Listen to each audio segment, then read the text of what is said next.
చిన్న ఫోటో చూపిస్తాను. ఫోటో చూపించుకొని మీకు చెప్తాను. మీకు తెలుసు కదా, మొన్న ఒక అబ్బాయి కడవడ పెట్టుకుని నెత్తి మీద కడవడ పెట్టుకుని ఏంటంటే, మా పార్టీ అధికారం వచ్చిన తర్వాత రప్ప అని అడుగుతానని చెప్పి ఒక కడవడ పెట్టుకుని తిరుగుతున్నారు. కొంచెం రచ్చ చేశారు కాబట్టి, కొంచెం అలరి చేశారు కాబట్టి, ఆ అబ్బాయి మీద ఏంటంటే చట్ట ప్రకారంగా ఏ విధంగా కేసు పెట్టాలి సరేనా, ఏ సెక్షన్ కింద కేసు పెట్టాలో ఆ సెక్షన్ కింద అన్నీ జరుగుతున్నాయి సరేనా. మక్క ఐటమ్ అంటే మామూలు మక్క ఐటమ్ కాదు సరే, పక్కన పెట్టండి. ఆ విషయం చిన్న పక్కన పెట్టండి.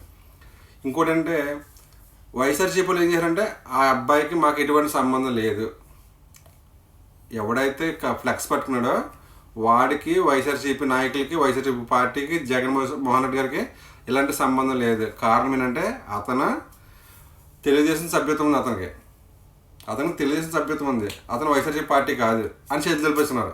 పక్కన పెడదాం సరేనా. తెలుగుదేశం సభ్యత్వం కార్డు కూడా సృష్టించారు. పెద్ద ఎంతలో గంట పడుతుంది, పెద్ద విషయం కాదు కానీ చెప్తాను ఓకేనా. నేను అనేది ఏంటంటే, ఆ అబ్బాయిని ఇప్పుడు ఎవరు కాపాడతారా? ఆ అబ్బాయిని బయటకు వాళ్ళు తీసుకొస్తారు.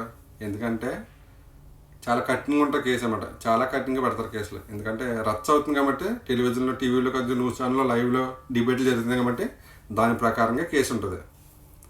ఇటు వైఎస్ఆర్సీపీ పార్టీ చేతులు దులిపేసుకుంది, మాకు సంబంధం అని చెప్పి. అంటే మా పార్టీ నాయకుడు కాదు, మా పార్టీ ఆ కార్యకర్త కాదు అని.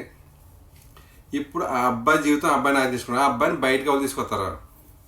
తెలుగుదేశం వాళ్ళు అంటావా, కేసు పెట్టారు చట్ట ప్రకారంగా మక్కేస్తారు అనుకో, అది పక్కన విషయం పెట్టినాయి సరేనా. ఇప్పుడు ఆ అబ్బాయికి దిక్కెవరు? ఒకవేళ అబ్బాయికి పెళ్ళి అయిందనుకో, భార్య పిల్లలకి దిక్కెవరా? పోనీ పెళ్ళి కాలేదు, తల్లిదండ్రులు పెద్ద వయసులో వాళ్ళకి దిక్కెవరా? ఇప్పుడు వీడికి దిక్కెవరా? ఇప్పుడు ఈ అబ్బాయిని బయటకు తీసుకొస్తారా? ఆ అబ్బాయిని బయటకు తీసుకొస్తారా? ఒక్కసారి ఏమైనా ఆలోచించండి. వైఎస్ఆర్సీపీ పార్టీ వాళ్ళు కూడా ఆలోచించండి. తెలుగుదేశం వాళ్ళు జనరల్ కాదు, వైఎస్ఆర్సీపీలు ఎక్కువ ఆలోచించండి. ఆ అబ్బాయిని ఇప్పుడు బయటకు తీసుకొస్తారా?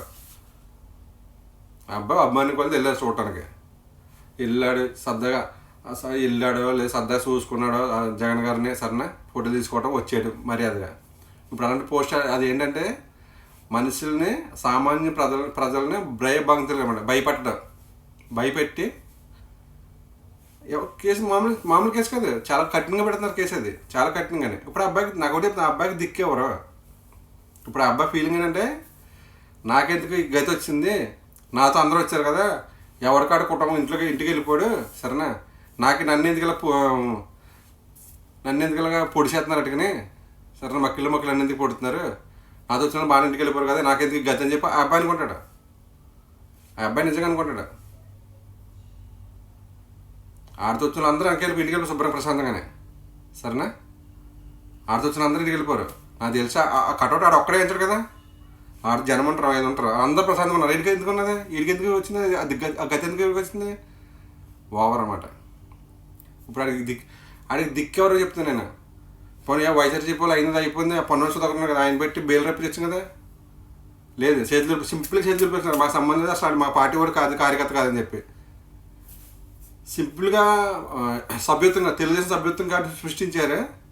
అది బయట పెట్టేశారు నలుగురిలో డిబేట్లో కడనే, అంత అయిపోయింది. మా సంబంధం చేతులు పెట్టుకున్నారు. మరి ఇప్పుడు ఆడికి దిక్కెవరు? ఎవరు బయట తీసుకొస్తారు, ఎవరు బయలుస్తారు ఆడికి?